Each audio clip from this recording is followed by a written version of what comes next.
Hi hello welcome back to our YouTube channel Shri with ಪಾವನಿ.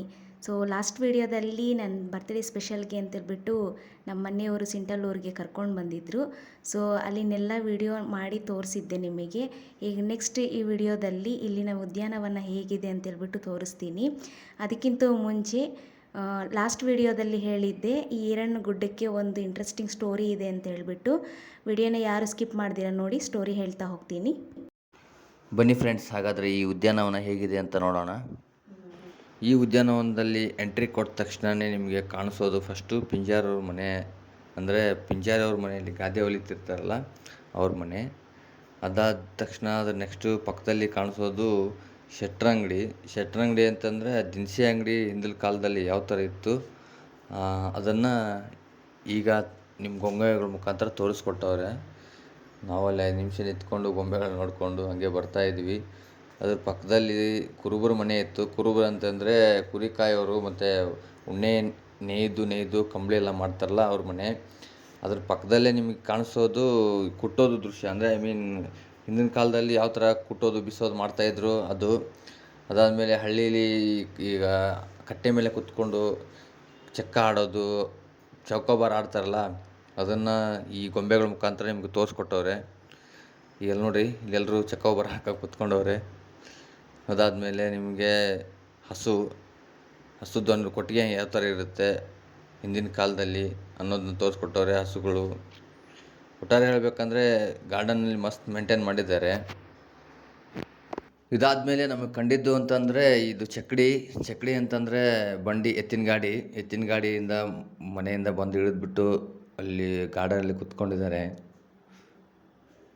ಇದೇ ಆದಮೇಲೆ ನಿಮಗೆ ತೋರಿಸ್ತೀನಿ, ಒಂದು ಇಂಟ್ರೆಸ್ಟಿಂಗ್ ಸ್ಟೋರಿ ತೋರಿಸ್ತೀನಿ ಅಂತ ಹೇಳಿದ್ನಲ್ಲ, ಇದೇ ನೋಡಿ.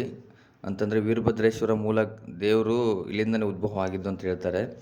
ಅಂದರೆ ಇದು ಒಂದು ನವಲಿಯಿಂದ ಬರ್ತಕ್ಕಂಥ ಒಂದು ಆಕಳು ಇಲ್ಲಿ ಬಂದು ದಿನ ಮನೆಯಿಂದ ತಪ್ಪಿಸ್ಕೊಂಡು ಬಂದು ಈ ಹುತ್ತದ ಮೇಲೆ ಹಾಲು ಸುರಿಸಿ ಹೋಗ್ತಾ ಇತ್ತಂತೆ.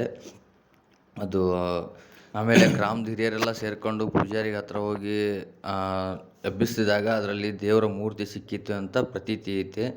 ಅದೇ ಇರತಕ್ಕಂಥ ವೀರಭದ್ರದ ಮೂಲ ದೇವರು ಅಂತ ಎಲ್ಲರೂ ಹೇಳ್ತಾರೆ. ಅದನ್ನು ಸಹ ನಿಮಗೆ ಮೂರ್ತಿಯ ರೂಪದಲ್ಲಿ ತೋರಿಸಿಕೊಟ್ಟಿದ್ದಾರೆ ಈ ಕಲಾವಲ್ಲಭರು. ಅದನ್ನು ನೋಡಿಕೊಂಡು ನಾವು ಹೋಗಿದ್ದೆ ಸೀದಾ ರೈತರ ಮನೆಗೆ. ರೈತರ ಮನೆ ಯಾವ ಥರ ಇರುತ್ತೆ ಹಳ್ಳೀಲಿ, ರೈತರು ಏನೇನು ಮಾಡ್ತಾರೆ ಇದು ನೋಡಿ. ಅವಾಗ ಹಿಂದಿನ ಕಾಲದಲ್ಲಿ ಟಿ ವಿ ಪಾವಿ ಏನಿರಲಿಲ್ಲಲ್ಲ, ಮಕ್ಕಳೆಲ್ಲ ಈ ಥರದೊಂದು ಆಟ ಸಾಮಾನು ಇಟ್ಕೊಂಡು ಒಬ್ಬ ತಾತ ನಿಮಗೆ ಟಿ ವಿ ಥರ ತೋರಿಸ್ತಾ ಇರ್ತಾನೆ. ಅದನ್ನು ಹಿಂದಿನ ಕಾಲದಲ್ಲಿ ಇತ್ತು ಅನ್ನೋದನ್ನು ಇವಾಗ ಅವರು ತೋರಿಸ್ಕೊಟ್ಟಿದ್ದಾರೆ. ಇದನ್ನೆಲ್ಲ ನೋಡಿಕೊಂಡು ಅಲ್ಲಿ ಪಕ್ಕದಲ್ಲೇ ಒಂದು ಅಗಸರ ಮನೆ ಇತ್ತು, ಅದನ್ನು ನೋಡಿಕೊಂಡು ನಾವು ಇವಾಗ ಹೋಗ್ತಿರೋದು ಸ್ಕೂಲ್ಗೆ. ಸ್ಕೂಲ್ ಅಂತಂದರೆ ಹಿಂದಿನ ಕಾಲದಲ್ಲಿ ಹಿಂದೆ ಯಾವ ಥರ ಸ್ಕೂಲ್ ಇತ್ತು ಅಂದರೆ ಪಾಠಶಾಲೆಗಳು ಯಾವುದ್ರಲ್ಲಿ ನಡೆಸ್ತಾಯಿದ್ರು ಅಂದರೆ ಗುಡಿಗಳಲ್ಲೆಲ್ಲ ನಡೆಸ್ತಾಯಿದ್ರಲ್ಲ, ಹಾಗೇ ಇಲ್ಲಿ ಒಂದು ಯಾವುದೋ 10 ಗುಡಿಗಳಲ್ಲಿ ಸ್ಕೂಲಿನ ನಡೆಸ್ತಾ ಇದ್ದಾರೆ. ಇವಾಗ ನೋಡಿ, ಅಲ್ಲಿ ಮಕ್ಕಳೆಲ್ಲ ಕೂತ್ಕೊಂಡು ಪಾಠ ಎಲ್ಲ ಕೇಳ್ತಾ ಇದ್ದಾರೆ, ಮಾಸ್ಟ್ರು ಪಾಠ ಮಾಡ್ತಾಯಿದ್ದಾರೆ. ನಾವು ಹಂಗೆ ಅವ್ರನ್ನೆಲ್ಲ ನೋಡಿಕೊಂಡು ಮಾಸ್ಟ್ರನ್ನೆಲ್ಲ ನೋಡಿಕೊಂಡು ಬಂದ್ವಿ. ಮಾಸ್ಟ್ರು ಟೀಚಿಂಗ್ ಮಾಡ್ತಾಯಿದ್ರು ನೋಡಿ. ಅದನ್ನೆಲ್ಲ ನೋಡಿಕೊಂಡು ನಾವು ಅಲ್ಲಿಂದ ಬಂದಿದ್ದು ಸೀದಾ ಪಂಚಾಯತಿ ಕಟ್ಟೆಗೆ. ಪಂಚಾಯತಿ ಕಟ್ಟೆ ಅಂತಂದರೆ ಹಳ್ಳಿಲೆಲ್ಲ ನ್ಯಾಯ ಪಂಚಾಯತಿನೆಲ್ಲ ಅವರೇ ಗೌಡ್ರು ಮಾಡ್ತಾಯಿದ್ರು. ಏನಾದರೂ ನ್ಯಾಯ ಪಂಚಾಯತಿ ಬಂದರೆ ಬಗೆಹರಿಸೋದೆಲ್ಲ ಅವ್ರನ್ನ ಮಾಡ್ತಾಯಿದ್ರು. ಆಮೇಲೆ ಅದಾದಮೇಲೆ ನಿಮಗೆ ನೋಡ್ತಾ ಇದ್ದೀರಾ, ಇದು ಗುಗ್ಗಳ ಅಂತ. ಅಂದರೆ ಈ ವೀರಭದ್ರೇಶ್ವರ ದೇವರು ಗುಗ್ಗಳ ಹೊಂಡಿಸ್ತಾರಲ್ಲ, ಅದು ದೇವ್ರನ್ನ ಹೊಂಡಿಸ್ತಿರೋದು. ಇವರು ಒಬ್ಬರು ಮನೆತನದವರು ಗುಗ್ಗಳ ಹೊಂಡಿಸ್ತಿದ್ದಾರೆ. ಫೋಟೋಗ್ರಾಫರ್ ಫೋಟೋ ತೆಗಿತಾ ಇದ್ದಾನೆ ನೋಡಿ. ಇದನ್ನೆಲ್ಲ ನೋಡಿಕೊಂಡು ಊರವನ್ನೆಲ್ಲ ಗುಗ್ಗಳ ಹೊಂಡಿಸಿರೋದನ್ನು ನೋಡ್ತಾ ಇದ್ದಾರೆ. ಈ ಊರಿನವರೆಲ್ಲರೂ ನಿಂತ್ಕೊಂಡು ನೋಡ್ತಾ ಇದ್ದಾರೆ ಗುಗ್ಗಳ ಹೊಂಡಿಸಿರೋದನ್ನು. ಎಲ್ಲರೂ ನೋಡ್ಕೊಂಡು ನಿಂತ್ಕೊಂಡಿದ್ದಾರೆ.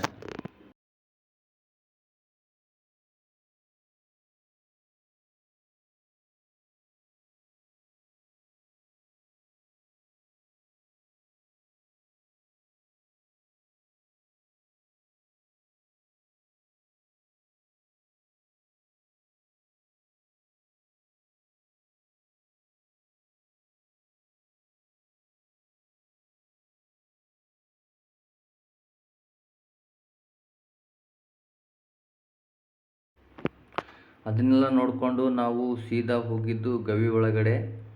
ಗವಿ ಅಂತಂದರೆ ನಿಜವಾದ ಗವಿ ಏನಲ್ಲ, ಇದನ್ನು ಗವಿ ಥರನೇ ಮಾಡಿದ್ದಾರೆ ಆರ್ಟಿಫಿಷಿಯಲ್ ಆಗಿ. ಗವಿ ಒಳಗಡೆ ಸಾಧು ಸಂತರು ಇರ್ತಿದ್ರಲ್ವ, ಆವಾಗೆಲ್ಲ ಹಿಂದಿನ ಕಾಲದಲ್ಲಿ ಅದನ್ನು ಈ ಗವಿ ಮುಖಾಂತರ ಈ ಸಾಧು ಸಂತರ ಮುಖಾಂತರ ನಮಗೆ ತೋರಿಸ್ಕೊಟ್ಟಿದ್ದಾರೆ. ಇದು ಈ ಗಾರ್ಡನಲ್ಲಿ ಲಾಸ್ಟು ಅಂದರೆ ಲಾಸ್ಟಲ್ಲಿರೋದು. ಆಮೇಲೆ ಯೋಗಾಸನ ಮಾಡ್ತಾಯಿದ್ದಾರೆ ಇಲ್ಲಿ. ಇಷ್ಟೆಲ್ಲ ನೋಡಿಕೊಂಡು ನಾವು ಮನೆಗೆ ಓಡೋ ಪ್ಲ್ಯಾನಲ್ಲಿದ್ವಿ. ಇದು ನಮ್ಮ ಇವತ್ತಿನ ಹೊಸ ವಿಡಿಯೋ. ಹಾಗೆ ವಿಡಿಯೋ ನೋಡ್ತಾ ಇರಿ, ಶೇರ್ ಮಾಡಿ, ಸಪೋರ್ಟ್ ಮಾಡಿ, ಸಬ್ಸ್ಕ್ರೈಬ್ ಮಾಡೋದನ್ನು ಮಾತ್ರ ಮರಿಬೇಡಿ ಅಂತ ಹೇಳ್ತಾ ಬಾಯ್ ಎಲ್ರಿಗೂ.